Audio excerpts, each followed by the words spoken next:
Hello. Yes, back for another one. Right, put that there. Uh, so, this one I think is going to be about meditation. And for people that have difficulty meditating, um, I'll talk about that in at time 20 minutes. But first, uh, the topic of receiving is kind of super alive with me today because what this is the first video after the first series of videos I started working on uh, from the time that I made them public, which means that until now, well, not yet actually, but shortly, I will have to actually upload this, which means I'll have to open that window that says how many people have looked at this, and I have to actually acknowledge whatever's happening currently. Uh, and then, like, I don't know, do I start looking? I got to respond to people, and it turns into this whole thing, which is kind of noticing some anxiety there. And then it's like, oh, yeah, what are you, it's like, oh, well, what, I don't know. It's like, just gonna kind of do this and sort of work it out, right? Um, oh yeah, yeah. That's then right. If you don't know, right? I'm Christopher, and right, this is a channel that has no answers. So, right, hang out and whatever, right? Talk about receiving and meditation today. Yeah, you can see how that's going. So, so receiving is alive and well and really difficult to deal with. Um,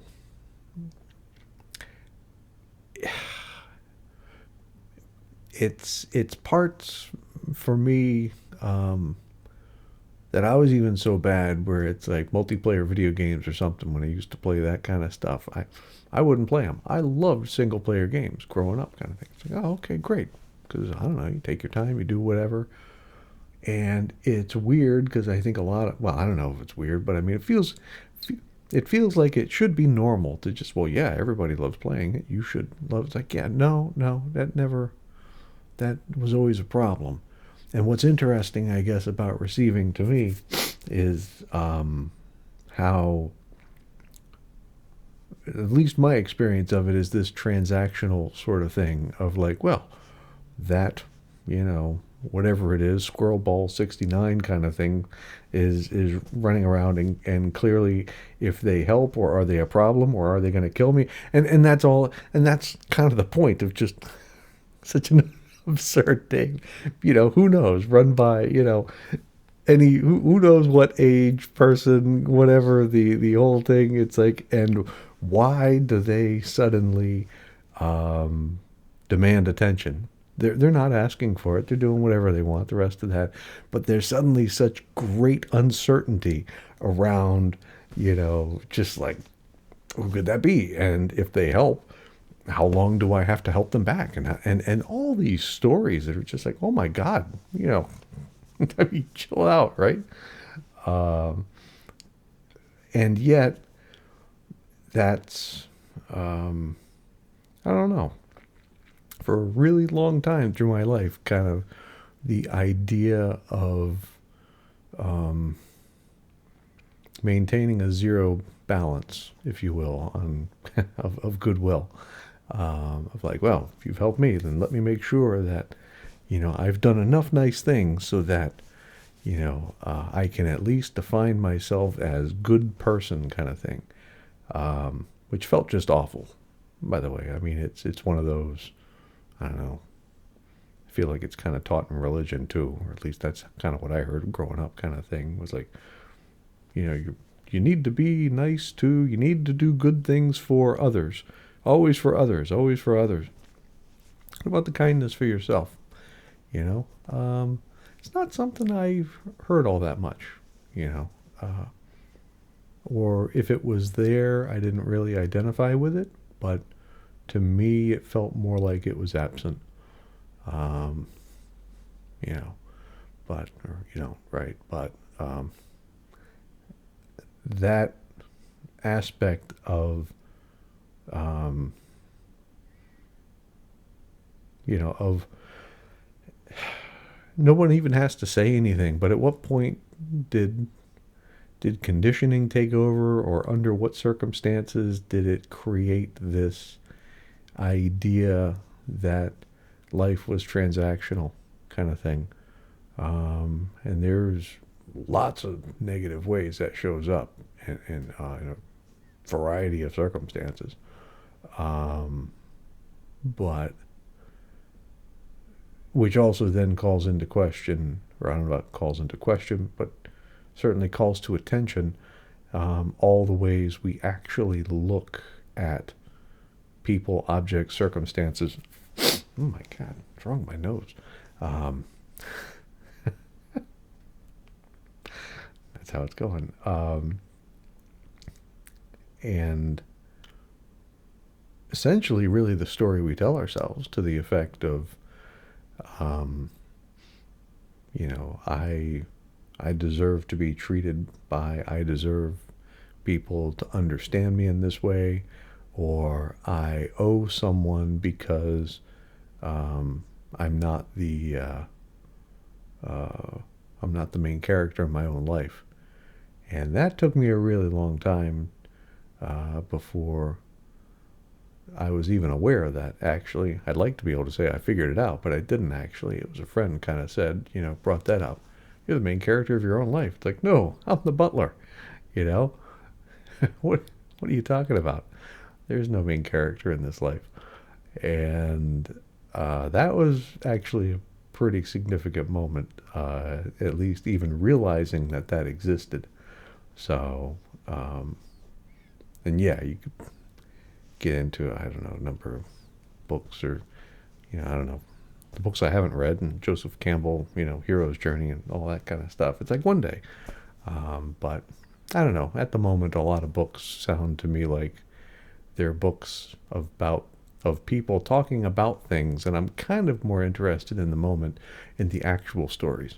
You know, fiction or not, doesn't matter. But I don't know, an actual story. And it could even be made up, but something that someone engaged in and put forth, rather than analyzed and did something about something, So, which I don't know, kind of feel like wandered off on the receiving stuff. But it feels like it's kind of all linked, because there's an aspect, well, I don't know about an aspect, well, there, a big part for me, I guess, in receiving was kind of reaching a point where it wasn't unusual for me to be kind to myself. The very notion of being kind to oneself.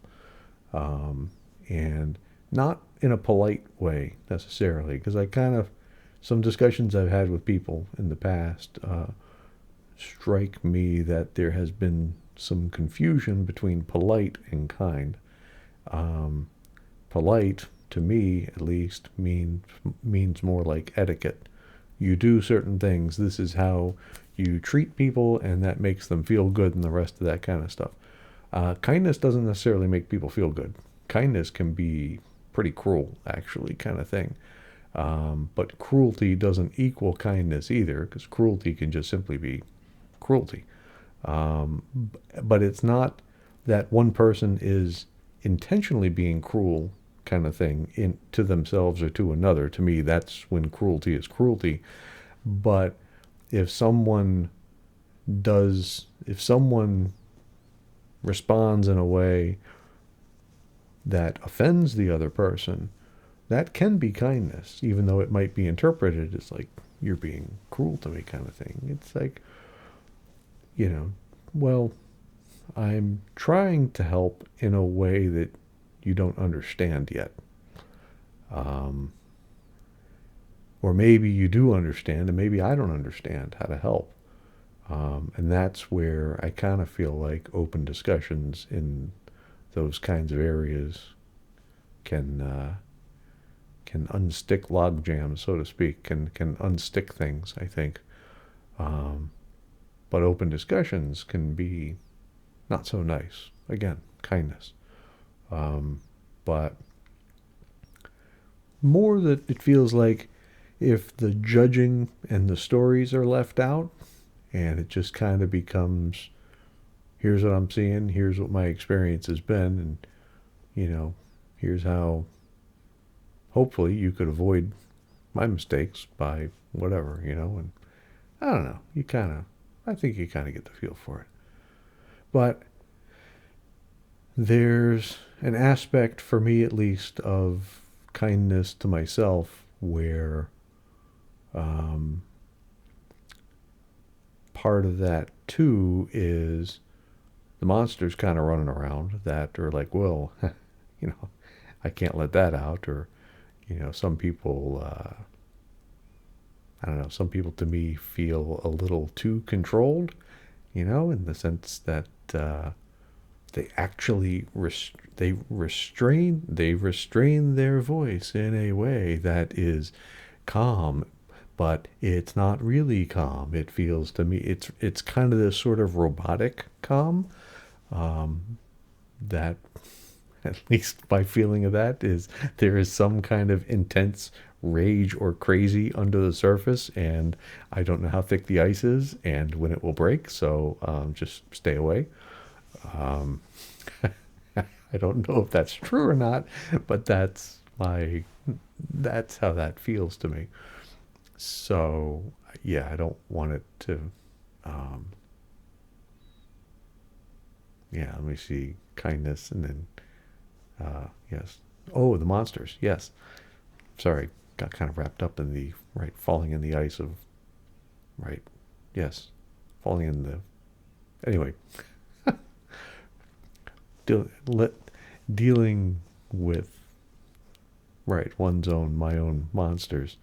Um, and part of that is that, for me at least, I don't know, the demonizing of those sorts of things and not dealing with it, and yet kind of for me it's in my own way been that locking that kind of stuff up in a cage and walling it all off, and um, at some point I actually forgot how to deal with it. It was just like, you just don't go over there. I don't know. How do you feel? Oh, fine, I guess. Just don't go over there. Um, and what I kind of noticed in the process of finding of letting some of the areas in, because it's almost as if I thought it was all bottled up in the cage, but it was more like a bottle with a liquid, but it has certain fumes, and like in those certain animated films or whatever, the fumes kind of wander out once in a while, and kind of little tendrils of it wander their way through the psyche, and once in a while it catches you, and and that's actually an opportunity to sort of find the way back to its source. A lot of times in childhood, um, or well, and all the moments along the way. I mean, it's kind of like, yeah, the Coyote and Roadrunner kind of thing, where it's like, no, you don't just fall off the cliff; you hit every rock on the way down. Um, and it's not funny. It actually hurts terribly. Well, I mean, it is funny, but it's also not funny because it also hurts terribly to go through that. But again, at least my experience was that's the path, kind of thing. You don't get to leave anything out, and so as far as part of that path to happiness or joy or whatever that just kind of emerges, all those things are these obstacles set up along the way to cope, to manage, to know that the world has to be a certain way, that I have to be separate from it in these ways, that parts of it can never reach out to me, that, all those things. And the thing is doing that doesn't actually change, the circumstances, at least maybe not at first. It's not suddenly like, oh yeah, hey, now, I acknowledged a problem from childhood, and now suddenly, um, I don't know, whatever, everything's better because, right, I don't know, people show up or this or that or, what, I don't know, whatever you're missing in your life suddenly starts showing up. No, for me, no, it's still, well, the way I would put it is, um, what I've noticed on my path is, um, feeling alone has shifted in the sense that, um, alone, the notion of alone relies heavily upon the form upon which you, upon it. If I insist upon the form in which someone shows up, then yes, it's easy to feel alone. You know, yes, I need, a person to show up. Oh, okay. Well, if they don't, then I'm going to feel alone. Um, you know, uh, if it's as simple as a rock, then I, I there are lots of, certainly not alone.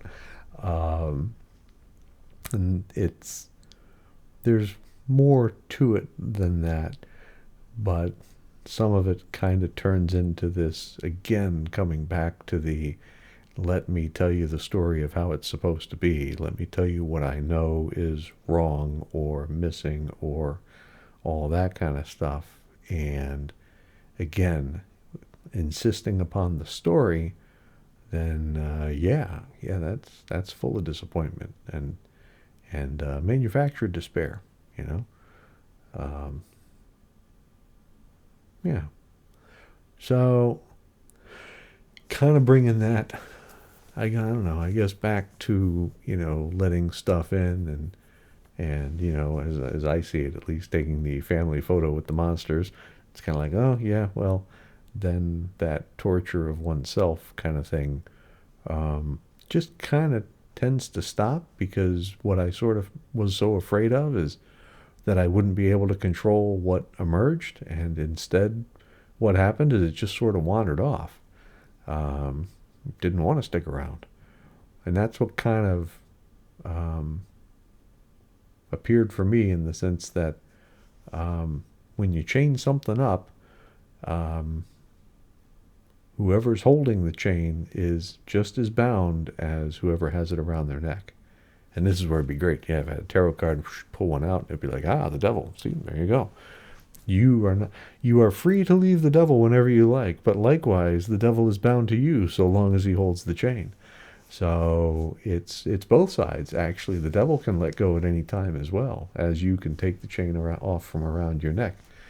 And until one of the two of you lets go, both of you are bound to each other. And a lot of suffering in that. So that's kind of where it's difficult to consider being kind to oneself with all that going on, because at that point, kindness feels, I don't know, to me, any notion of kindness or compassion before working through those kinds of things, and there's kindness and compassion in the working through of those things, but before taking that step, for me, kindness always kind of felt manufactured, of like it's the thing I'm supposed to do. I don't actually feel it, but it's just sort of like I kind of feel, oh yeah, people smile. Oh yeah, oh you're such nice. Oh whatever. It's like, yeah, and feels hollow, but I mean, it always kind of seemed, I guess that's all you get. I don't know. Not like, I mean, well, in feeling either neglect or left out or the rest of it, it's sort of like, yeah, that's, you're kind of looking for, I don't know, something show up, right? And that kind of misses the whole point. But how would you know? Why would you know? It's not like anyone tells you that. So, big part of that is, I don't know, going into the dark places and in experiencing that, uh, finding the kindness for yourself, being kind to oneself while you're doing that. And I see we've hit 20 minutes. So, all right. So I'm going to kind of shift off of receiving and get to the right meditation stuff of why do I have trouble meditating? So I kind of figure, I don't know, I just wanted to do this because I like making problems. People got here one of two ways. You either listen to everything up to this point or just let it run up to this point. I don't know. Or you clicked directly to 20 minutes. And if you simply listened long enough in the beginning to hear the timestamp and click to the timestamp, um, while I don't provide any answers, I think you have your own answer of why you struggle to meditate because you jumped right to the answer. It reminds me of an issue of once with Program Office. One of the things they would do with certain equipment is have like a 100-hour burn-in, which basically means leave it on for 100 hours to make sure that it runs for 100 hours. I don't know, anything melts, shorts out, whatever, the rest of that. And their comment kind of was, it's like, yeah, well, what if we put more people on it? Kind of, really? I mean, can make it more expensive, but it needs to run for 100 hours. So to me, jumping to a timestamp for an answer about meditation is kind of feels like that. And yes, I am laughing about it, but I'm not trying to make fun of you in any of that respect. It's like we all have had our struggles with, like, I just can't do it, and ring the damn, rah. And so but I'm hoping in allowing you to do that and just simply pointing it out, and as the quote goes, it's like, and I, your poor servant, have revealed you to yourself and set you free. Go and dream bigger dreams and better. But anyway, so it's, and I'm sure a lot of people have a lot of opinions on what is supposed to be correct, which to me, again, is a lot of knowing. Well, if you do for all this and based on this tradition and all these, and this is what meditation is supposed to look like. I don't really prescribe to that philosophy, clearly. But, what is it? Just sitting, right? And so, for those of you that just kind of sat through all this, I don't know, what could you have done? Could have closed your eyes, sat there.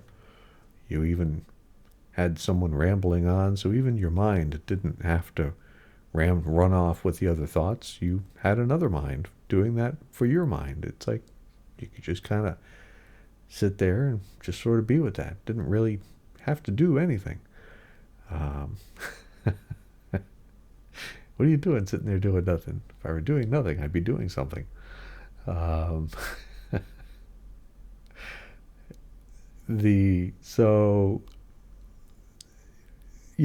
it's or you don't. I don't know either. What, right, is the whole thing is like, well, what answers do you have? It's like, well, you might know the theme of the channel by now. So I don't know what you were thinking waiting that 20 minutes. It's like, you're gonna give me an answer? It's like,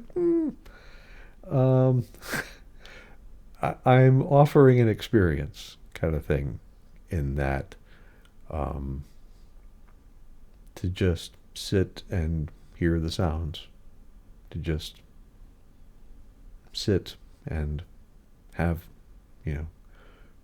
just, and the sounds, or not, and time passes. And whether the mind runs or not, or, the birds tweet or whatever,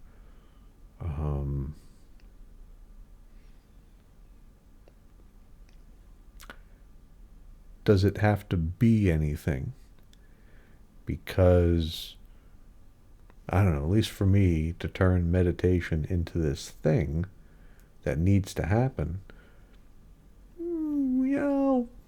throw this out there. You decide whether it resonates or not. Is if you need a meditation to happen correctly, that would imply to me that you're doing that because you're using meditation as a tool to get something. And if you're using it as a tool to get something, then you probably have a story about what you don't have and what you need to get. And not only that, you then have a story about,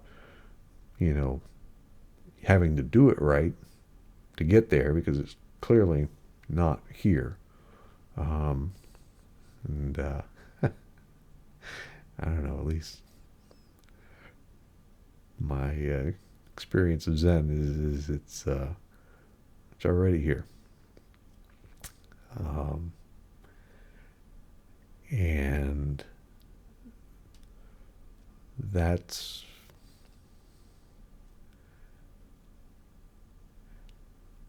where I think I just am going to wrap it up by sort of noticing or pointing out that I'm noticing that that chain of events of doing this, doing it right, having it in the order of, and thereby achieving, really doesn't feel much different than, the notion of achievement in a job, or, I don't know, social circles, or money, or I don't know, whatever, fame, or whatever things are in life that I guess, for me at least, currently, I don't really see how they matter, because that's part of when I started doing this. That was part of the question of like, what really matters? And it's kind of like, because I kind of wanted to do, I don't know, something spiritual healing, something that kind of like helps somebody, and then and then that sort of turned. It's like, all right, well, does anything you know or have accomplished at work, is it really going to help anybody? Because to offer coping mechanisms to people is kind of like,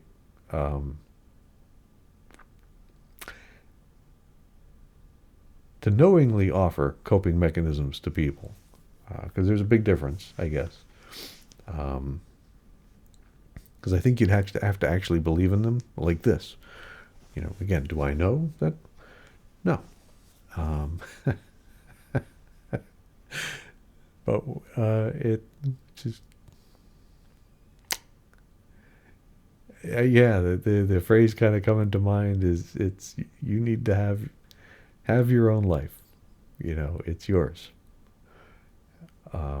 So for me to come along and offer anything about here's how you do it presumes a whole lot. Pretty arrogant, really.